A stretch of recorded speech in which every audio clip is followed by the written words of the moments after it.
Hey everyone, welcome to episode number 22 of the Lift Free and Dynamo podcast. There's a lot going on in my universe anyway since the last time we recorded, so it almost feels like it's been forever. But I'm your host, Andrew Coates, and I'm really fortunate to have my friend Bryan Krahn back. Bryan still holds the record for the most appearances on the so he got to keep you there, right? Fend off a few other people. But Oh yeah, man. I find that, this podcast is always a search for my own, ideas and interests and to help my career as much as it is to benefit everybody listening. I certainly hope you guys are all getting a ton out of it. And I want to hear from you. If this stuff has been meaningful to you, reach out to me. I encourage that. Instagram, definitely the format for that. But I find myself returning to a lot of the minds and the ideas that I came up through listening to in the industry. Bryan is one of those people, especially through his writing, initially on T Nation and just getting to soak up some of your, your social media thoughts. And I've seen you present in person. And it's really great to get to talk to you. So welcome back. Man, thank you very much, man. It's always great to be here. I always look forward to it. I think that's why I think that's why I'm always bugging you to come back on, is that I enjoy it a lot. So, well, but it's always me asking, right? I had a message. I looked at his profile and he had an Instagram following, and he said, "Oh, I see you have a podcast, and I'm interested in being a guest, blah blah blah." And obviously, I looked, and he didn't follow a single credible person that I know, which is always a red flag. Yeah. I politely let him know that I don't take sort of just random podcast. Mm-hmm. Yeah. It always tells me that they're really not. They don't give a shit about me or my following. They just want to promote themselves. If they don't immediately turn around and follow me or try to engage in some other sort of way, right? So, but you and I've been talking a lot recently, kind of just sharing ideas about perspectives in the industry and directions. So I figured we'd share some of that stuff on air. Yeah. I got a feeling a lot of people are going through the same stuff. So let's start here. You've been part of the industry a long time, and I don't want to make it sound like you're this dinosaur who's kind of. No, We joke about that, but do you ever look around and find yourself not recognizing the shifting landscape, of the fitness industry, modern fitness influencers, how they're interacting with the world, and I suppose embedded in that, what's the same, what hasn't changed? Yeah, like I'm perpetually not the last guy in, but I'm perpetually like, when there's a new trend, I'm like just after halfway. So it's already no longer cool. and it's certainly nowhere near like when it was getting while it was hot. It's already like, I'm one space like before like your aunt gets into it, or or people in nursing homes. It's like Instagram. I didn't really like I think I got the app when it came out, whenever that was, but I didn't actually really look at it as like as a tool of my business until like a few weeks ago, maybe. So and I was obviously talking to you about it, and so I mean that's just what I do. I'm a perpetually slow embracer, and I'm trying to work on that, but I'll probably be dead by the time I master it. So I'll be the first one to die. I suppose with fitness trends, because we know there are many, both nutrition and functional training stuff. Yeah, always been firmly rooted in classical bodybuilding, the stuff that's always sort of worked, the golden era of bodybuilders and the lessons that have been handed down from there. And then the other foot has always been in, where's the research, where's the science, where are the thought leaders, your Schoenfelds and whatnot, who are educating our industry on the stuff that's actually working, and where those two worlds merge. And I've felt that your writing has been a reflection of that, but that's also kept you away from being the guy who's promoting balance, Bosu ball stability training, I'll do everything now on a TRX trainer superset it with kettlebell stuff. And we know the TRXs and kettlebells have their place, but totally, there are definite limitations in terms of the high end of muscular hypertrophy or pure neurological strength that you can achieve from just using those implements, right? And I've worked with trainers on gym floors who specialized in kettlebells and TRX and never never stepped outside of it. No barbells whatsoever. Yeah. So I think that's limiting. But yeah, you were never someone who jumped on those trends. You were never the keto guy or any of that sort of stuff. Yeah. And I suppose not being too quick to jump on every trend also has its benefits because you tend to avoid jumping on something. Oops, even in social media, what's the new one now? People are talking about this audio only thing. It sounds ludicrous to me. I can't remember what the hell it is even called. Someone's going to message me and be like, it's called this. And I think it's, from what I understood, like you log on, whatever, you do it live, whatever, Yeah. and it disappears. Maybe I'm wrong about that, but like, what the fuck's the point of that? Like, that's a podcast. What? Actually, being able to go and listen to the podcast on your own terms. Well, sort of like the Snapchat disappearing dick pic thing, except with text or with audio. Yeah. So like you're describing a dick pic. Yeah. Audio, like Jesus, like I suppose there's room for porn type stuff in that world too. But I've never been a trend chaser, and I was late to the game with Instagram too. And anybody who's been following along, I spent this year working consistently at content creation through Instagram, and that's saw my following grow. And anybody who's been following along, it's been that quest to 10,000, and I was that. I was like, oh shit, now I got to set some new goals. But I also resolved not to talk about it as aggressively. I'm just going to kind of put my head into it, right? So, but you and I have been talking about that too, and I think it's worthwhile. Obviously, guys, if you're driving, don't pull out the phone, until you get to at least a red light. But go follow Bryan's Instagram, because we've been talking about you being, well, you're actually pretty consistent with it, just doing it in such a format that it's really meant to reach the person that you want to help, right? Because it can be very tempting to use any social media as a stream of conscious medium of all the garbage that we want to say that probably get us canceled or in a lot of trouble or alienate people who have ways of thinking. And I trained myself a long time ago to avoid that sort of stuff altogether. The feedback I've gotten from people is that they don't want to hear that stuff. Yeah, they don't know. Go to fitness professionals for fitness, for motivation, for positive, uplifting stuff, because social media is full of all that other crap. It's full of it. Yeah. It's hard to avoid it. Right? I'm pretty merciless with the unfollow button to get rid of that kind of stuff. Yeah. But I'm looking for things that make me feel positive and keep me on my way. So. Yeah.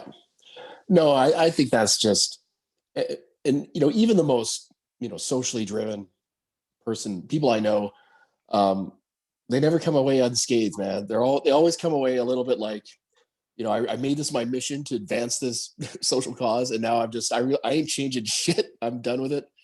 They're totally they're Captain Kurtz in Apocalypse Now, man. Like, he goes into the jungle to win the hearts and minds of the natives, and then they find his journal, and it's got like written in red ink, drop the bomb, exterminate them all. Like, people just never, you go in with these intentions and it just, you fail.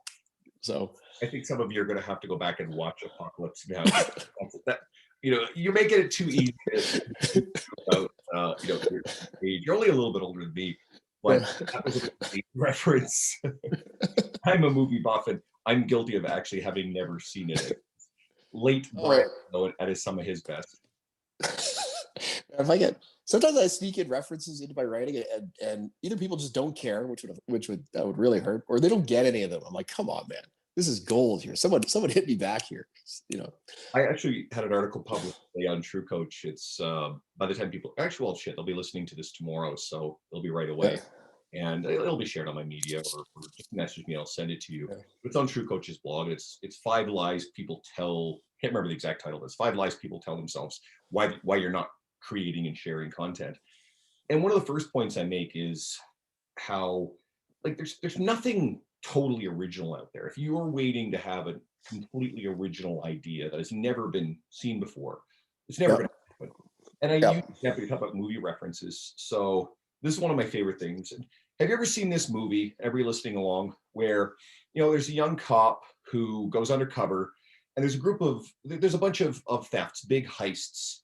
And the cop goes into this cool New Jack City subculture world. Hang on. And also this way of this really charismatic leader of this gang. Yeah. And he gets involved with a girl who's tied to the leader. And then there's a rival group that the young cop is determined, okay, these are the guys pulling the heists. They raid them. It's not them.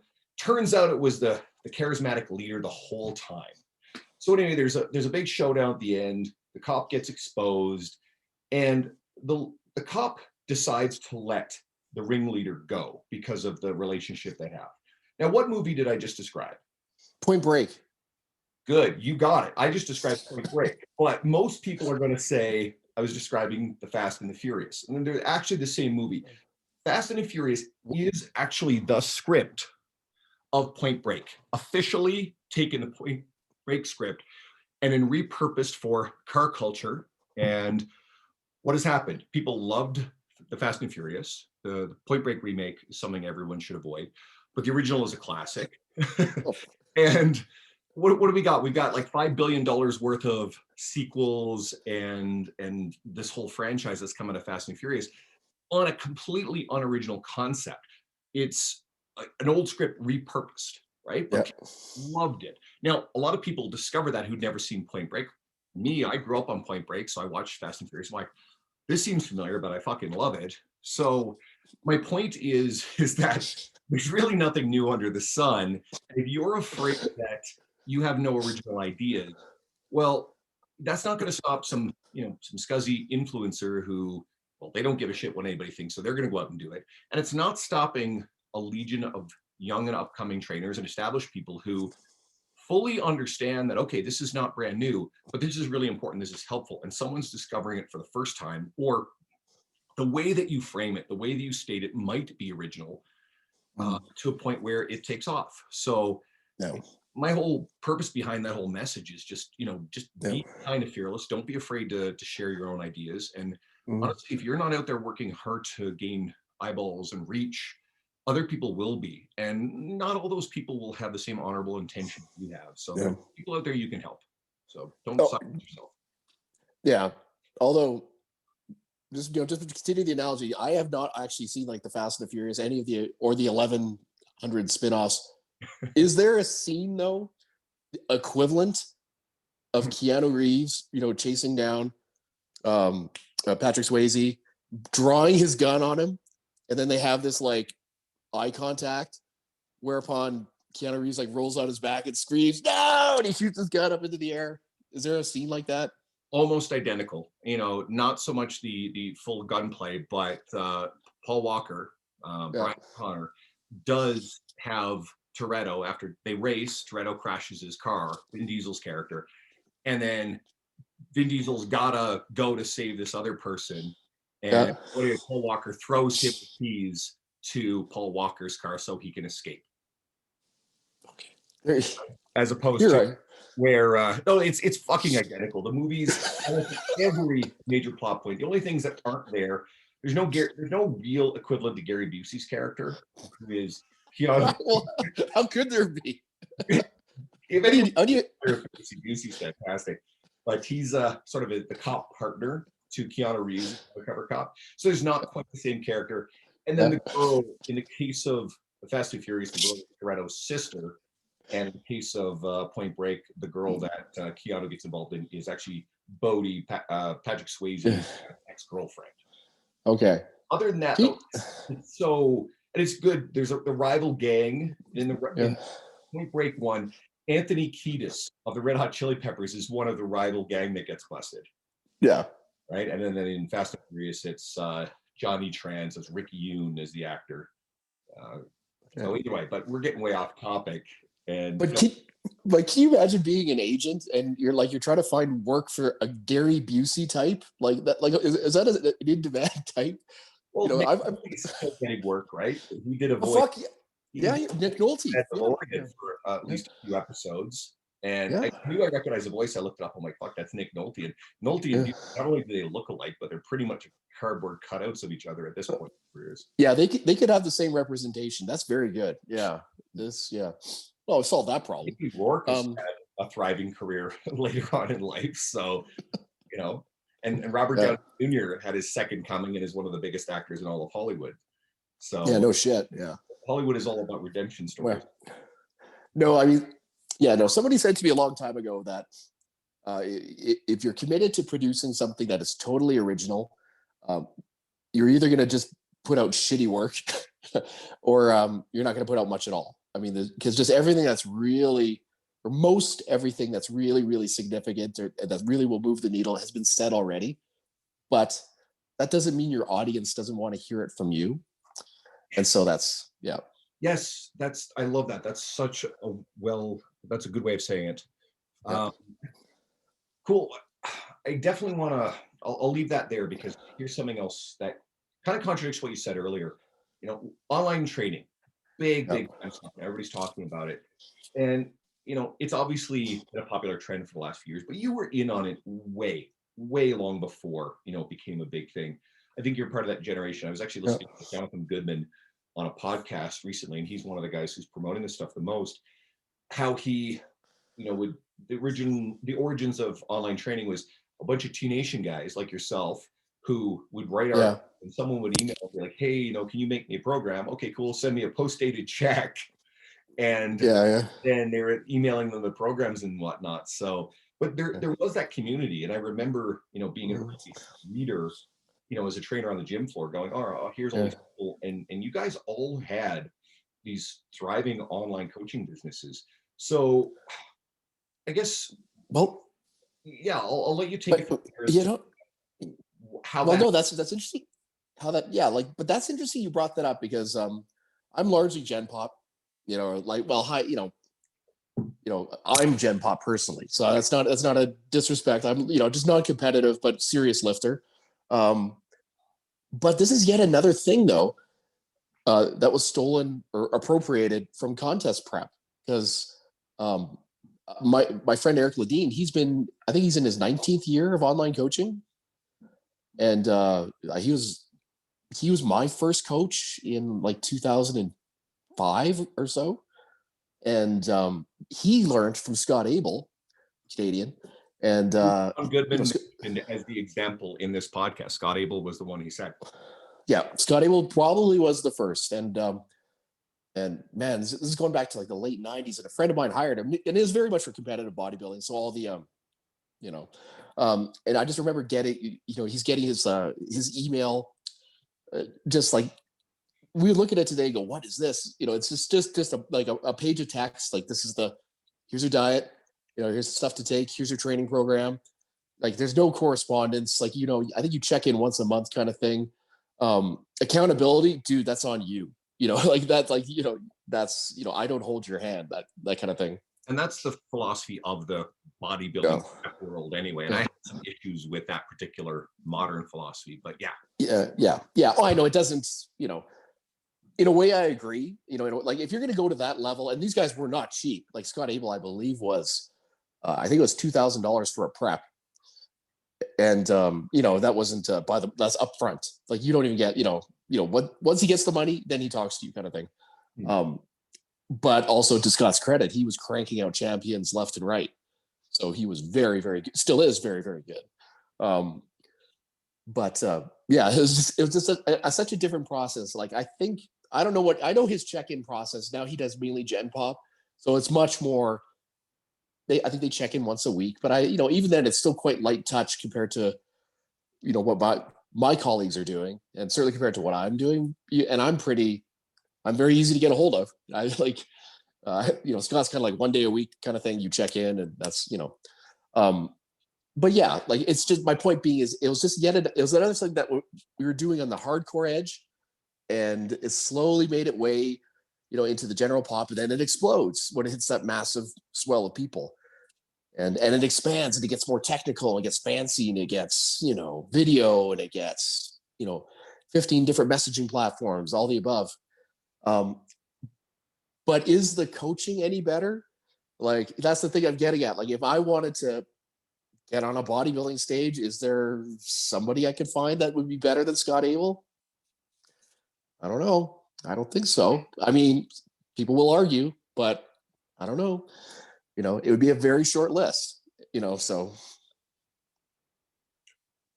I guess, is there anything, take that a little further, is there anything getting lost from the online coaching experience as it kind of built up in this mass push now to have the industry adopt it mainstream? well, I do think that with all the complexity, whether it's in the software or in the platforms or all the information that coaches are giving their clients. And granted, all information we all have access to, people are just like repurposing, like whether it's food lists or training programs, different apps to support training with video. And there's so much output that sometimes I don't see a lot of expertise behind it because, and again, I'm not being a snob here. But I'm just seeing like, I just see like, okay, why are they doing that? Like, why do you have this person doing that? Um, or why do they need to know that? Like, it's like when you're teaching a squat, you can always spot somebody who doesn't know how to coach someone because they're just talking the whole time. Oh, and that right now you're feeling this in your, in your rec fem, and you want like, and now something I learned from Paul Oakwood when I used to train with him, he would say like one or two words throughout the entire set, just whatever you needed to know, like whatever that correction was, as opposed to just this the whole fucking time.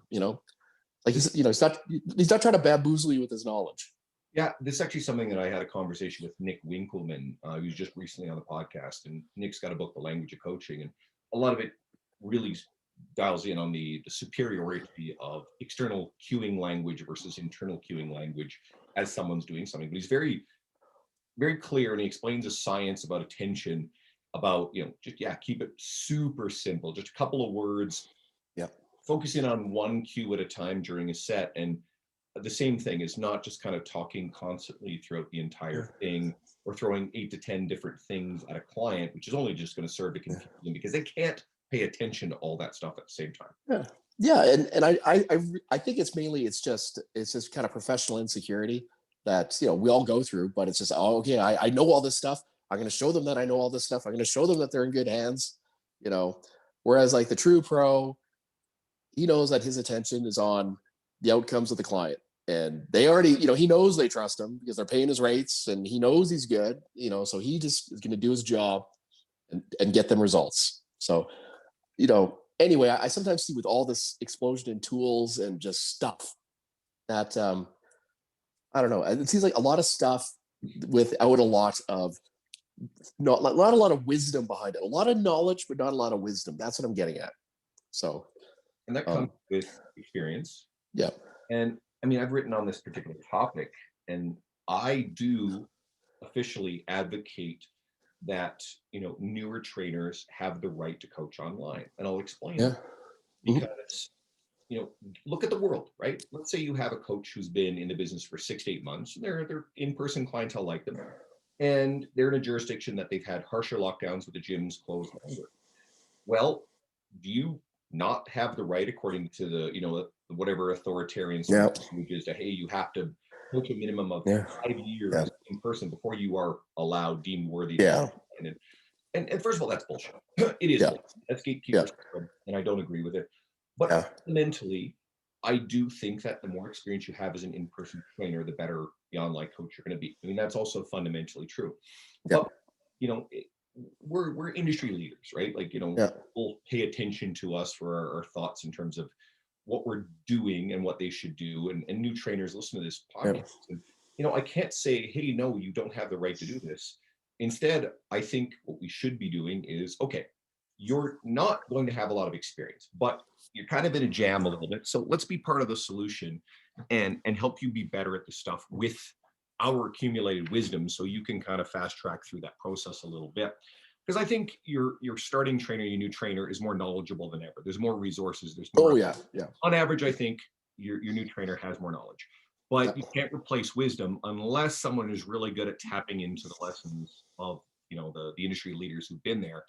And even then, you still kind of have to go through it. But honestly, a lot of coaches are going to be going online much earlier in their careers. It is being sold to them with great programs and systems like Jonathan Goodman's Online Trainer Academy, and not so reputable systems that other people out there are selling.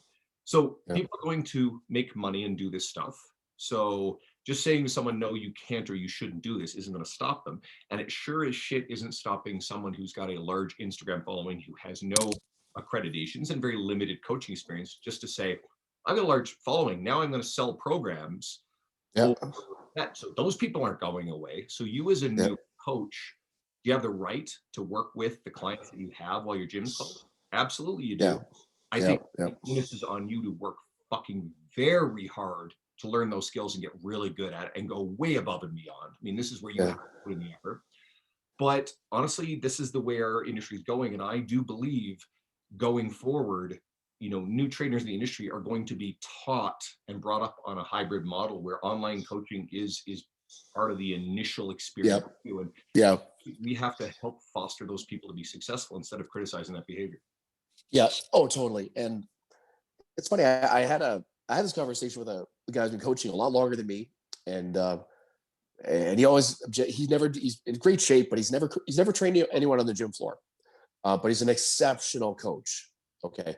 And he's like I would think of him as, the one exception to whatever I say. Oh, I think whatever I pontificate that all online trainers should train in the gym first because, and I have my reasons for that. Whatever, they're my reasons. Who cares? But he'd always be in the back of my mind when I think of exceptions to the rule. And he explained it is that obviously there's so much more ground to cover with online coaching. Like it's just like the program is just one part of it. And the longer I do it, even though I that's the part I take the most seriously, I realize it's not the most important. Because the most important thing is obviously getting the person to do it and doing that in a way that you're an influencer, but you're like, like a real influencer, someone with, you're not hawking whatever's on your Instagram feed. You're influencing a lifestyle, and that means you have to be very, very particular about the buttons you push and how many you push, and going after always like the most impactful ones first.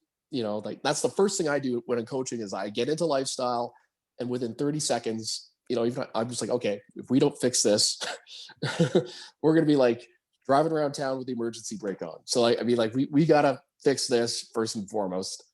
And that is always my number one priority before the program, before fucking diet macros. Okay, what is the big thing? And I can usually find it right away. It's usually and like sleep or time management or stress, right? Stress management. Yeah. So it's usually stress management in the form of some type of like eating at night or drinking at night. And then you got to see what your place is. Do you fix the symptom, or do you even have the bandwidth to treat the cause of the stress? So, and these are conversations you have, and if you can have them, that kind of thing. And that's where it helps to have a lot of experience, because you just understand people behavior, people better. And yeah, I mean, because there are some clients even to this day, we just don't talk about that thing I know they do. And others were very, hey man, I'm right in the mix with them. So, and that could apply to addiction is a good example, right? Oh yeah. Walk very, very carefully around addiction, because if you have a good relationship with a client, you talk about a lot of stuff, but are we going to be, therapists and counselors when it comes to addiction? Well, not really, no. No. And sometimes that is a very hard and firm line that you don't cross. But yeah, we can identify pretty easily that someone has, a casual drinking behavior, a pathological drinking behavior that is, what's holding them back. But at the same time, that's sometimes the elephant in the room that's got to be kind of dealt with. But we also all have those clients that we know they're drinking. They'll talk about it. They don't want to make changes, but we also realize that the time is to address it. Technically, it's sort of outside of our scope. And so we've got to make the best of everything else. But deep down inside, we know this thing is the thing that's holding them back. Well, over the years, I've gotten good at teasing it out of them. Because over the years, I've expanded my trackers more, my check-in process a lot. And it's not because I like doing more work. When I get them to type more words, especially fucking guys, like women will tell you everything regardless, but guys clam up. How's the weekend? Fine. How's the diet? Fine. How's the training? Good. That kind of shit. But then you give them more like less open, more questions that demand a little bit of exposition, and they'll start to hint at it. They would be like, weekend was okay, had a few drinks, and I'll make mental note, okay. And then the next week, maybe a week or two later, it'll be weekend was okay, drank too much. And then when it comes up the third time, then you'd be like, yeah, man. And then you start to bring up whether it's your experience with drinking personally or with always with other clients, not by name. And when there's like, when there's a semblance of trust and respect gained, then all of a sudden you can have better conversations and you can get to strategies. And yeah, if there, it's always therapy first, but like I've probably, I don't know, I don't want to say I play therapist, but I certainly support whatever the therapist is doing. And we know as coaches too that Yeah. we are the outlet for our clients. You Yeah. develop good close relationships with most of them over longer period of time. And they're probably going to tell you most of it. They're going to tell you about the shit Yeah. in the relationship. One of my clients today, she messaged me that things with her and her boyfriend are done, right? Officially, whatever. Yeah. Looking for a point of connection because I think, I could tell she's definitely having a rough day. Yeah. And so, I chatted there a little bit and didn't, overstep my bounds, but Yeah. within the context of the what she's opened up and sort of wanted in terms of conversation, right? And I mean, everybody you've trained, each one of us, we've had someone who's gone through, serious relationship troubles. That stuff is like, that's on the table when it comes to being a trainer, right? So you have Yeah. to be able to navigate it. And yeah, there's this blurry area like, fuck, eating disorder. Sure, don't go in Yeah. unqualified and try to fix someone's eating disorder. Like, Yeah. don't do that shit. But you can also at least have it out there in the conversation where maybe it puts you in good Yeah. shape. I really have a great person that if you're interested in talking to them, Yeah. this is the place for this, right? So that way you don't overstep your bounds. But it doesn't Yeah. at least talk about it. Yeah. And I think that the pendulum in that particular subject has swung too far in either direction. And because on the one hand, you'll have people who go, as soon as somebody brings up like something, an issue that would warrant therapy, the coach will just climb up and said, I'm not a therapist. You should really get help for that shit, that kind of thing. Which I don't think is right because you can still be a supportive person. And if you have a lot of experience with clients where, and they've gotten through this, you can still be there and offer support and offer advice and just offer, or even just offer that other client's story just as a means of inspiration. You can still be a human fucking being. That's what I'm getting at. So there's that. And then way on the other side, and we've spoken about this, is that because everybody's in therapy nowadays, which I think is wonderful, and I've gone before during certain periods, and it helps you work out your own shit. Now we have people, because they're in therapy, they're playing therapist, which is like, so that's the other extreme, which I really hope would, like, I don't know. Yeah, I went to school. I went to school for that, so I'm a little bit sensitive to that. But anyway, and without going too far into we'll just throw a minor shot over the bow. But you do get some personalities who wander a little too aggressively into that territory, and they play guru a little bit on their social media. It's just like, one of my biggest pet peeves, whatever realm coaches wander into, if it's outside of our scope of practice, that's a hard no for me in terms of like public image and media content and what have you. Like, just don't do that sort of stuff. I mean, the context is strictly like in this one-on-one setting. Yeah, it's not like saying oh, one-on-one we're going to have diverse way of conversations, and there's like we're talking about, there is no right or wrong answer when it comes to how to navigate conversations around addiction or eating disorder. I think it's a good idea to know the hard boundaries not to cross. But I agree with you. Don't be just, oh, that's it, nope, can't touch that topic, I could get sued, bad, right? Oh, you can listen, and honestly, exactly, what you can do is just listen, and don't try to solve the problem, and don't insert yourself into it. Just listen, and you're going to get a lot of information out of that. And there's probably going to be a lot of stuff that is fair to at least have a two-way conversation about. Well, and the other thing is too, and this is actually more so with women, because even if you just listen, often women feel like they're never heard. So if all you do with this client is she's telling you her problems, and I'm just listening, that can be the most wonderful experience she has all day, because she doesn't feel heard at her job. Maybe she doesn't feel heard at home. I don't know. But these are all possibilities. And, so you might be doing something for her that's way more beneficial than your daily undulating periodization program that you set her up on. So, um, yeah, I would never downplay just listening. Yeah. I want to jam on one more topic on this particular sort of thing we've been going through, and that's, again, you've been around the industry for a while, and talking about the coaches coming up through in the early, stages of online coaching and whatnot. But are there any specific things that you've seen with the people that you came up through, behaviors, attitudes rela- that meant staying power in the industry, that these people had sustainable success? Are there any keys to that staying power that you've noticed? Well, I mean, obviously the top of the heap are just people who are just fucking awesome. I mean, and there's no, they're like an Eric Cressy or something but there's how many of those are there? Like just people who are just so like basic, like they define the role. like, so. I mean, yeah. So that's the best way to staying power is to be really fucking awesome at what you do, and work hard at it. But after Eric, I think it's probably a pretty short list. Um, but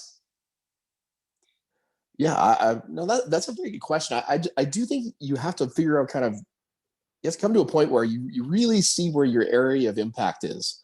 Like I don't write the absolute best programs, and certainly not in anything outside of a hypertrophy context. In the hypertrophy body comp context, yeah, I hold my own. Get into anything more, no, I don't. But I did figure out fairly soon that I can not figure people out, but I can kind of figure out what's going on. I guess that's the best way. And it's got me on this kick now that it's so much of things that are manifesting as diet, or binging or whatever, or self-sabotage, is all related to stress and overwhelm and anxiety. And a lot of it can be managed just through just simple lifestyle strategies. And when you fix those, especially on the front end, holy shit, does your program suddenly work good? So, I mean, And that's kind of what I figured out. Yeah.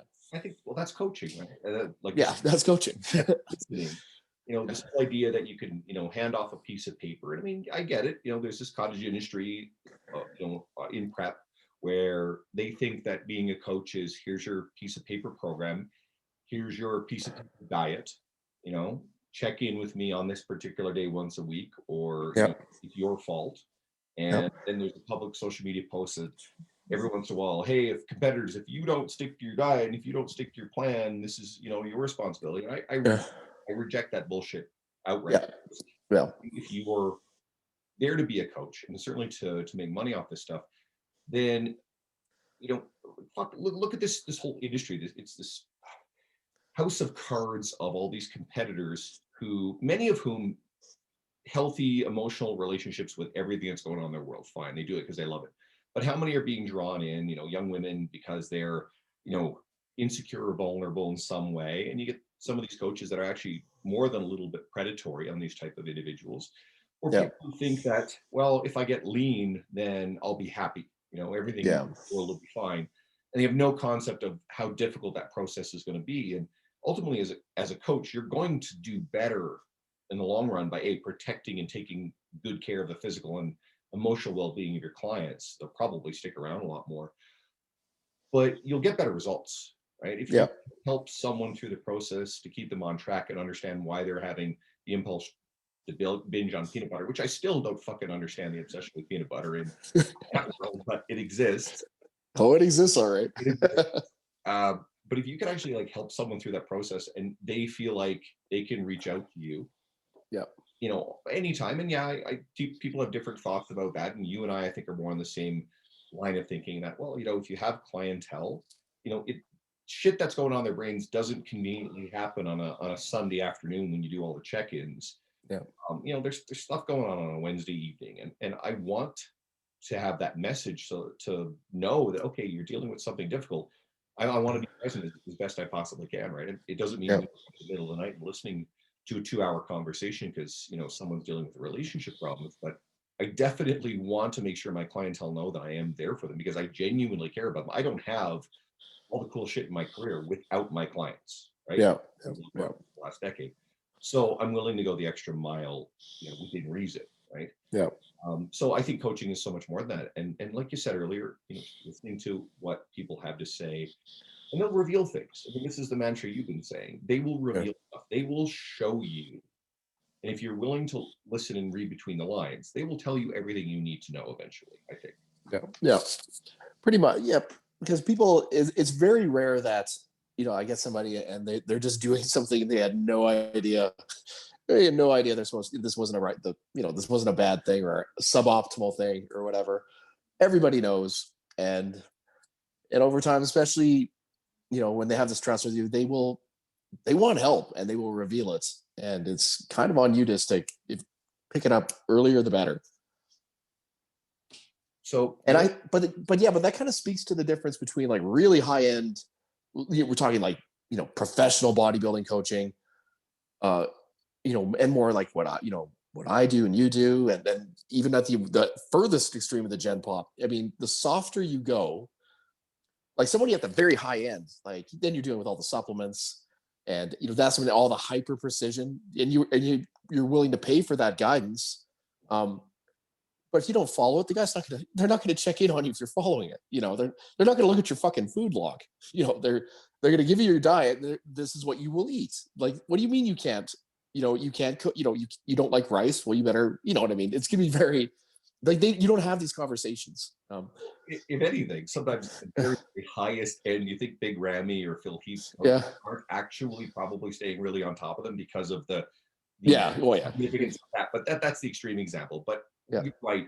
At a highly competitive level, you are expecting those specific competitors to probably be highly adherent. It's like Exactly. Yeah. professional baseball players, right? I doubt Eric Cressy is probably calling people up just to make sure, hey, listen, are you eating right today or whatever, right? Like, I'm sure that a lot of those people are coming to Cressy Sports Performance because they're probably pretty good at checking off most of these boxes, being a professional for a long time. And they're looking for specific guidance that is built into the program. And they're probably going to be fairly adherent. But again, most of us here are not dealing with a lot of that. No, yeah. Right? But that's the thing. So I think when you go back and if you're people, so when you go back into the softer ranks, like where programs don't have to be so hyper specific. I think people overcomplicate programming a lot for Gen Pop. That's when I think you have to be a lot better in these other areas, whether it's, again, with me, it's lifestyle and how it all weaves into, I find out as much as I can about lifestyle before I even make a fucking set and rep in my head. I find out, okay, how much volume can they probably tolerate? What are they telling me versus what I think they can actually do? That kind of thing. I make all those little judgments in my head and it all comes back to their ability to manage everything and get a good night's sleep and get the most out of the training and not overwhelm them and still have time in their day for the other shit that's important to them. Like, these are the things I consider before I get on the computer and start typing. So I think that's where coaches at kind of in that level, that's where you got to get really good. You can take courses till the cows come home about anatomy and physiology, and it's all good, all money well spent. I'm looking forward to doing it, as soon as this shit ends. But it's that other stuff that I really think moves the needle. I'll give a specific example of what you're talking about. So, I think coaches may get a little too caught up in trying to decide in a program, should I use a walking lunge or a reverse or a rear elevated split squat or, barbell Bulgarian split squat or, one of my favorites, I think I've written a couple articles about, like the supported or Hatfield Bulgarian split squat. First of all, it doesn't fucking matter. It's really going to be the same stimulus. We're looking for single leg stimulus. You get someone with very specific goals. Okay, cool. One versus the other might be more suitable. If you have someone with a history of ACL or knee issues, most of the time forward walking lunges are off the table. That one tends to cause more problems. But a reverse lunge with a really stable vertical tibia or any of the rear foot elevated options probably are going to work fine for that person. You see how they feel doing them. If it's uncomfortable, but a different version feels okay, cool, you switch that version. But in terms of hypertrophy, in terms of getting them moving and what's in the program, that probably matters a 1 out of 10 compared Yeah. to your Yeah. Oh, yeah, exactly. Exactly. And coaches get really caught up in the minutia of trying to decide, oh, do I fuck it? Just honestly, here's a simple answer. Just put in the pattern, and then through dialogue with the client, you choose a specific version, yeah, either A, that you fucking feel like putting in that week, or that they're more adherent to or compliant with. Some of them, they'll do. yeah. The first one is And the problem. They will never do Bulgarian. Okay, fine, fuck it. exactly. And then that's why I occasionally take my cheap shots at my friend Mike Israetel and all his fucking acronyms. MPV, MEV, MRV, RIR. I'm like, Jesus, man. I mean, Mike is yeah. he's And speaking he get audience he too, right? And yeah. Mike takes that stuff to the nth degree, but if you also listen to guy's fucking brilliant when it comes to all the stuff you and I are talking about too. He gets this stuff. Oh no, yes. But I just think like the really young people, like I see like, someone who's like 19 years old and they're like, well, I'm worried about my MPV because my MRV versus my MCV. And then there's my RI, was it RIR? And I don't know, man. Like reps in reserve, that one fucking kills me because, dude, you've been training for 2 years. You have no idea what your fucking limit is. Go to a hardcore gym, the places that scare me, and you'll find out what your true limit is. Yeah, And you'll get relative beginners who yeah, they think they've hit failure. They got a 5 reps in reserve left. They just have no concept of what that means. yeah, it's just anyway. And as I've done tons of Mike's stuff, I've read his books. I think there's an enormous amount of valuable knowledge in there. But you're right. I don't get into the weeds of maximum recoverable volume versus minimum effective dose with Gen Pop clientele. Every once in a while, you have that person that they're doing more volume than they can recover from. They bang up against the signs are all there. Cool, we address that. Am I trying to measure that and maximize every ounce of it every single week with a general population client? Absolutely not. That's not what I'm considering. Because again, you're majoring in the minor. You're focused on the wrong stuff. Yeah. I think most of our listeners are probably gonna agree with all the stuff we talk about, or kind of go, shit, you know what? I kind of fucking do that. And the conversation just redirects your energies into stuff that's going to make you the most effective coach possible. One of the other things you and I were talking about, I think this is really cool. It's really easy to take for granted sustained success in our industry, right? I think a lot of people will look at us like, you and I, and I don't consider myself to be in the same league as you're in the grand scheme of things, but because you've been someone I've long looked up to. But I've had a decade of being established, so I think newer trainers probably understand what I'm talking about. We've recently talked about rebounding and shaking off, being off track. Making big forward progress. So, and our recent conversations had a lot to do with that. How are you approaching, not so much just a new year, but approaching a new direction and invigorating what you want to do going forward? Yeah, no, that's been a lot of. I mean, everyone's doing soul searching over 2020. The first thing I did is I did this a while ago. I got over the whole 2020 thing. I just got it out of my head because I think people are starting to use that as a bit of a scapegoat. And if you think your life is going to magically get better in a week, uh, you know, it's not going to happen unless you change. So I removed that from my psyche completely, and I just looked at all the ways I'm like, okay, how did I fuck up in 2020? And certainly all the upheaval, like, I'm blessed being an online trainer because I didn't have as much go upside down in my business as an in-person trainer did. But there was still probably double my workload making all these programs out of like sometimes really shitty training options like mismatched dumbbells and a Bosu ball. I'm like, all right, let's see what I can do here. But and then obviously all the other stress, my kid can't go to daycare, wife can't go to work, bills to pay, all that stuff. Can't see my parents, and all these things. That stress definitely wore on me more than usually. I'm pretty good about spotting depression in me, but it kind of it got me this year. And getting caught up in the politics too much. We talked about that.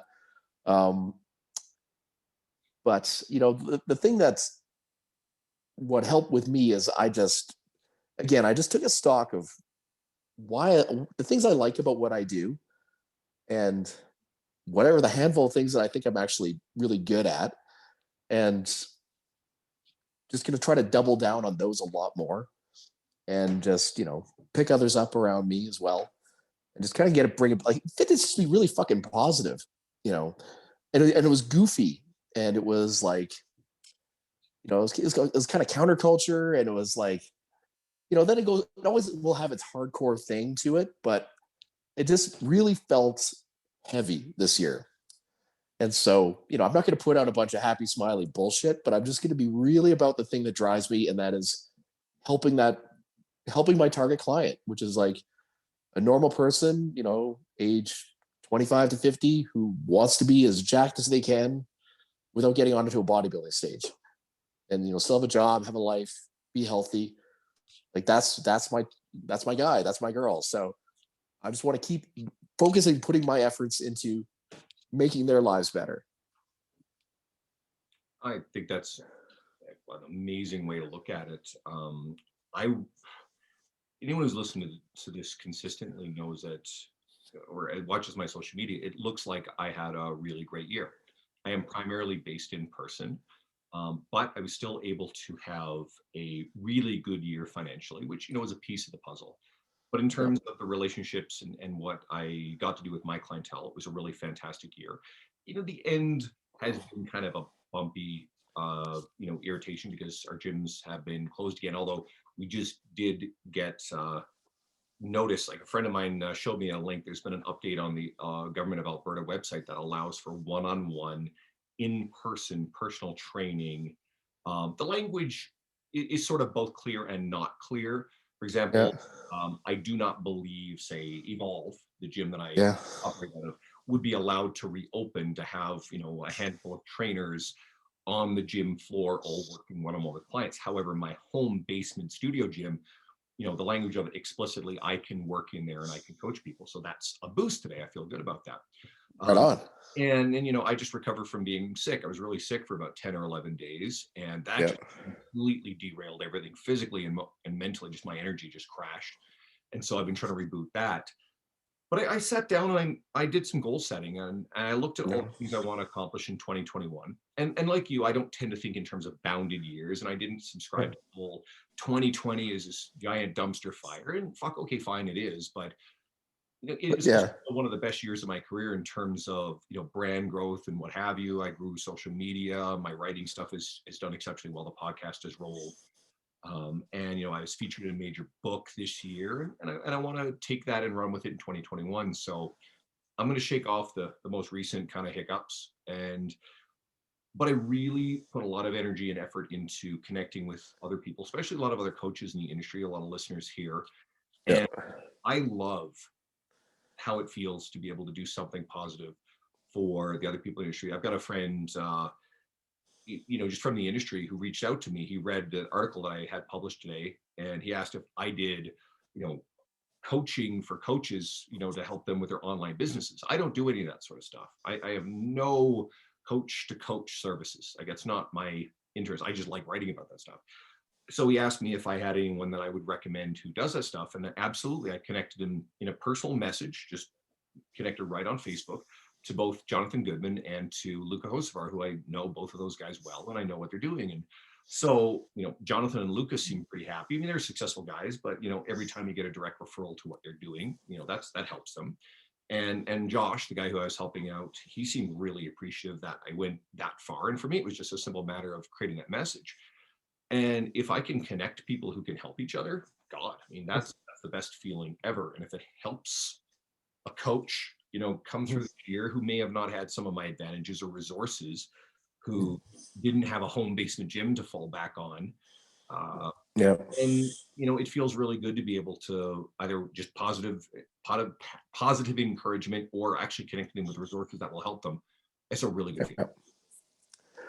Yeah, like there's an expression, I'm not sure who coined it. It was in the you know how I think it's every February is Mental Health Month in Canada, I think. Anyway, some media figure said, you know, that the expression was you have to, at certain points in your life, you have to fight for your happiness. And, you know, so I think, you know, and especially in fitness, man, I mean, I always joke that people who are drawn to our field are, you know, they're all kind of fucked up in their own way.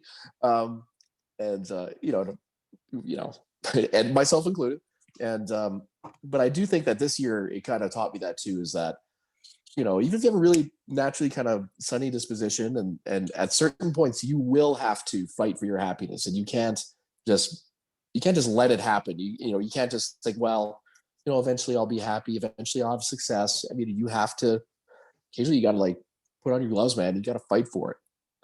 And so that this year taught me that, just doing those actual things, like just like what you said, like networking with your colleagues, you know, putting out more positive work, you know, just being a source of good in someone else's life without always having a monetary fucking attachment to it, you know. That's the other thing. This industry, I mean, yeah, we're all in this to make money, but it's leveraged.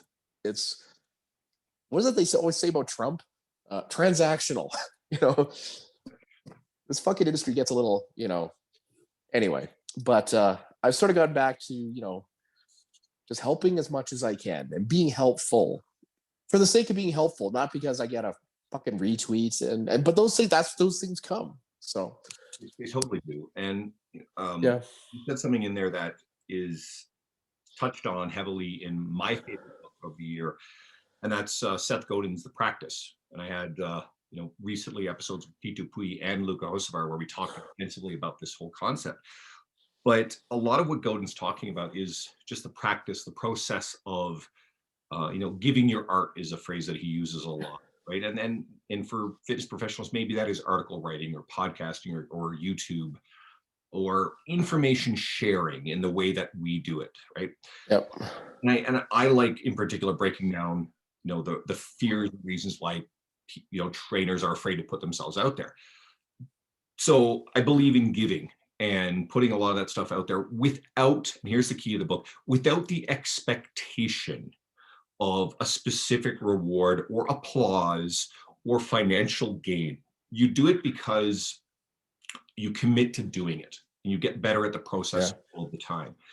And what tends to happen is, if you're very consistent with the process and the behavior, then you ultimately do achieve the desired outcomes. And I don't know if that language sounds familiar, but it's like behavior goals versus outcome goals in fitness and nutrition, right? You can't control, hey, I want to lose 20 pounds in 2 months. Well, it's possible, but just saying that is very, very hard to achieve without very specific daily actionable behaviors that we can measure.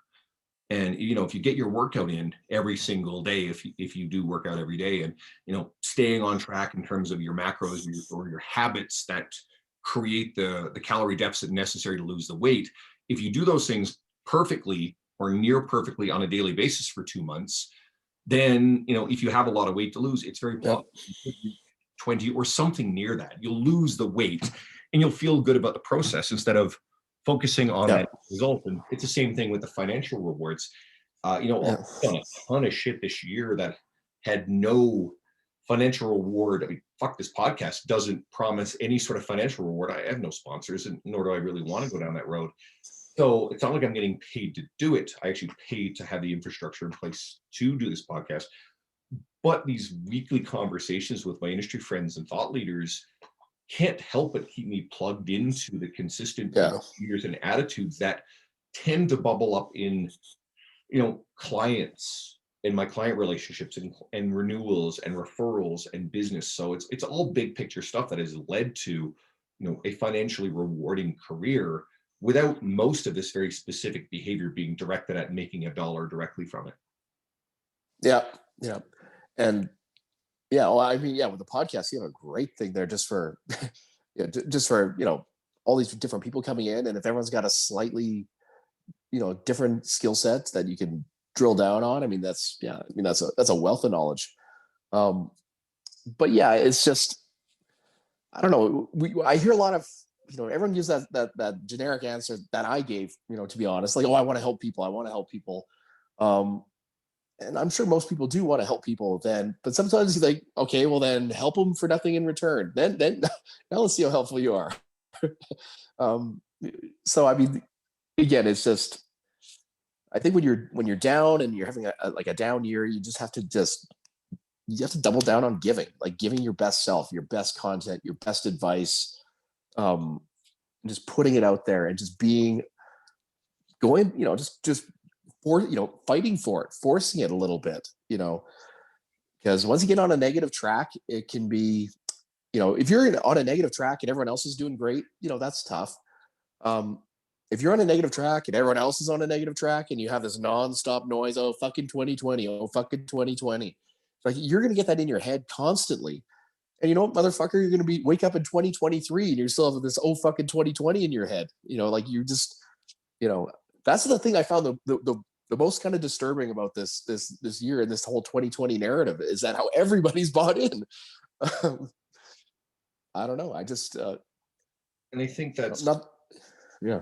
media and social media thrive off of negativity. They thrive off of Yeah.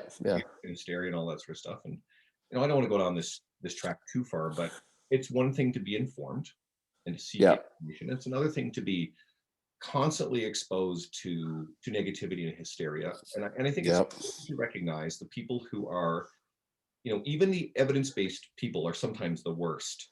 Oh God. of fear and panic and negativity. And I think the outward manifestation of their own lack of sense of control over what's going on in the world. And I ultimately think that you have to recognize who is behaving that way, and you have to unplug from them because they are detrimental to your mental health, even if they're technically right. Yeah. And then on the other end of the spectrum, you get the people who are angry and they are not in touch with the reality of what's going on. You have to be very careful and unplug from that stuff too, because be it paralyzing fear or anger and resentment over things beyond your control, both ends of that are rooted in not being in control of those things. If you get swept up in that stuff, it's not the way forward. The way forward is to take a look at, okay, there's all this bullshit that I can't control this year. And 2020 was the worst in, I think, our lifetime in terms of things beyond our control that directly impacted us. But we have to double down on the things that we can control. And like you said, giving and taking care of the people in our immediate universe. And I think our fitness industry has been very resilient and resourceful in finding ways. And I think if you look at people like that, and that's why I mention a Luca Hocevar or a Jonathan Goodman or, any number of other people in our industry who, Pete Dupuis, well, you know what? These Pete and Luca own physical facilities and they have been affected by, lockdowns and governmental decisions. So what have they done? They've turned around and they've done everything they can to build, diversify and create things that, help them, but also help other people. So a lot of really good resources out there. And again, we have a limited amount of attention. And I'm very picky with who I bring onto the podcast in terms of what they're putting out into the universe and where their energy is. And that's what I advocate, and for someone like you, based on our recent conversations, and I know where your head is at, that's why I can easily say to everybody listening, like, go follow what Bryan is doing. There's a couple of decades of coaching knowledge. There's a wealth of information there. And if you want to get better at your craft, and the one thing that will directly help with the relationship with the client in front of you, which is going to be very good for you financially, then there's a lot of wisdom there. And like we talked about, knowledge is going to be easy to come by, but wisdom is a bit more challenging. So plug into Bryan's wisdom through his media, message him, reach out to him, force him to give and, direct his that we're talking about. Funny where his mouth is. And the same goes for me, right? I love conversations with you guys, and we've referred to several times. You and I were on a video call for like 2 hours a couple of days ago, going over all kinds of cool stuff, and it was a really positive conversation. So, I think this stuff is the best way to help you, the listener, through all the shit that's going on. And I'm optimistic about 2021. Yeah, no, and it's interesting because that conversation really helped me out too, and it just made me realize that, like, I'm always guilty of because I'm online a lot, I'm consuming my colleagues' stuff all the time too. Um, Much of it I like, some of it I don't like, whatever. And but the thing is, that's not a relationship per se. Even though I know them, and whatever, and we're friendly, but it's not a conversation. It's not a there's no nuance behind it. So you're not really getting it. Even if you have a relationship with somebody whose content you look up to, um, just have a conversation. If you can have a conversation with them, uh, it's just a lot more fulfilling. And especially if you're in any type of a negative funk, you hear what other real things that people are doing, not just the shit that they share, but like other real things, and maybe try the stuff that they're going through or that they've pulled themselves out of. It's very inspiring, and it just um again, I guess it just reminded me the power of that kind of connection. And so, I mean, we're all like consuming, and not producing enough. But even cut back on what you consume and just connect more. Less consuming, more connecting. I don't think there's going to be anything negative that's going to come out of connecting more. And yeah, there are going to be some people who, may not have the time. They may not have the bandwidth in their world.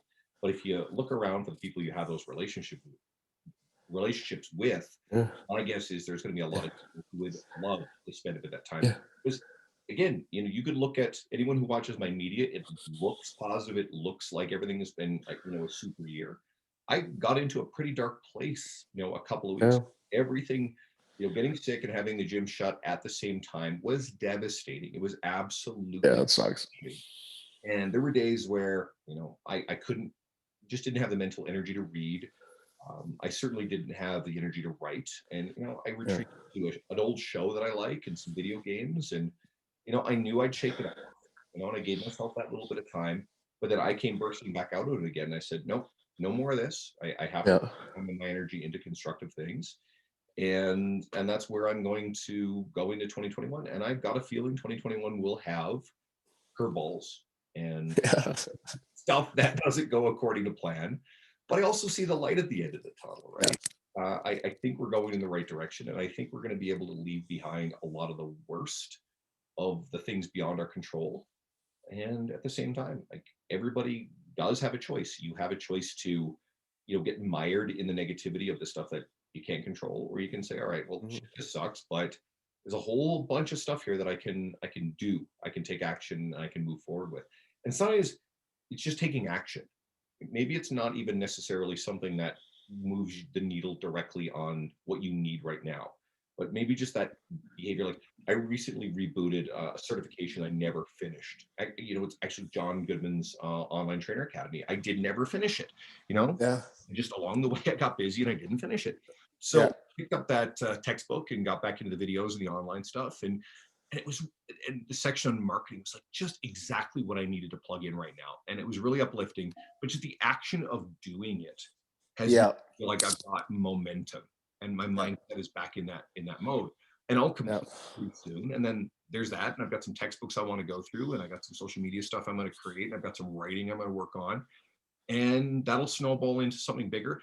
And the entire time, as I'm focused on my clients, all of a sudden I'm going to look around and I'm busier and busier and busier. And, I guarantee by, April or May, I'll be as busy as I've ever been, even if right now my ability is limited due to the yeah. circumstances. Oh yeah, yeah. But that's the thing. You don't wait until the timing is right. You fucking start now. While it's still dark, and it's still 2020. That's when you start, and that's when you have to rely on all these things of just pushing out. You know, producing instead of consuming, and just doing, and lifting other people up, and just doing that, like that, all that stuff that requires you be the instigator. Um, that's when you need to have these internal skills. And yeah, I slacked off on it a lot for much of the year, but now I'm definitely, yeah, this is I feel like I'm the most relaxed person right now compared to how I was a few weeks ago or months ago. Yeah, And I hope that people take from this, the conversation that you and I have alluded to, but that we've had here directly, and how obviously visibly that positively affected both of us, right? So Yeah. I don't know if there's someone out there in your world that you notice you haven't been talking to as much, or maybe they're struggling a little bit. Well, reach out to them. Who knows? You might Yeah. be able to pick each other up. So, giving positive energy as much as you can. Plug into stuff that's going to move you forward, and maybe even if it's temporary or maybe it's permanent, but just unplug from the stuff that isn't serving you right now or that's miring you in a darker place. Because I understand the urge to want to feel angry and frustrated about the shit that has gone on. I get that totally. Yeah. Right? But if you indulge in that and you immerse yourself in it too much, then you just discard your sense of control over the things that, well, you can control. And it's just not going to take you in the right direction. So I think Yeah. we'll get off on that point. Yep. And let's make sure people know where to find you and a little bit of a hint Yeah. what you're going to do for 2021.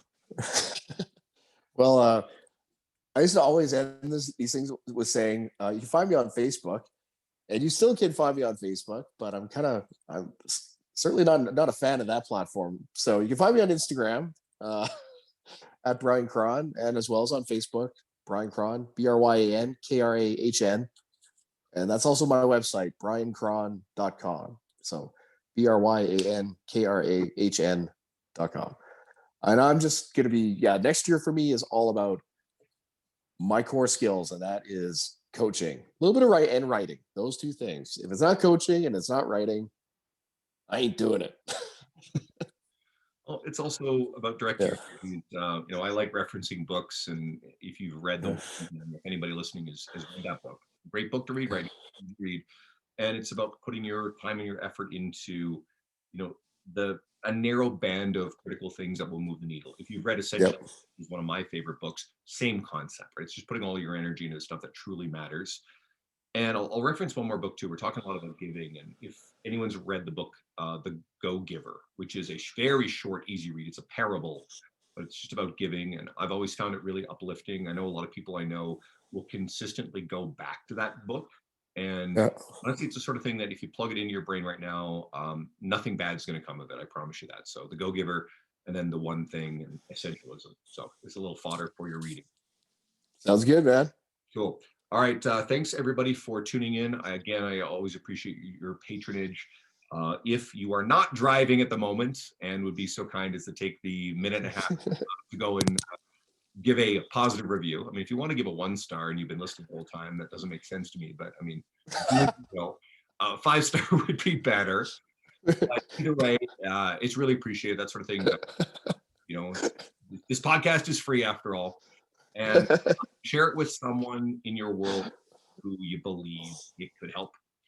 And again, thank you so much for tuning in, and I'll talk to you guys all next week.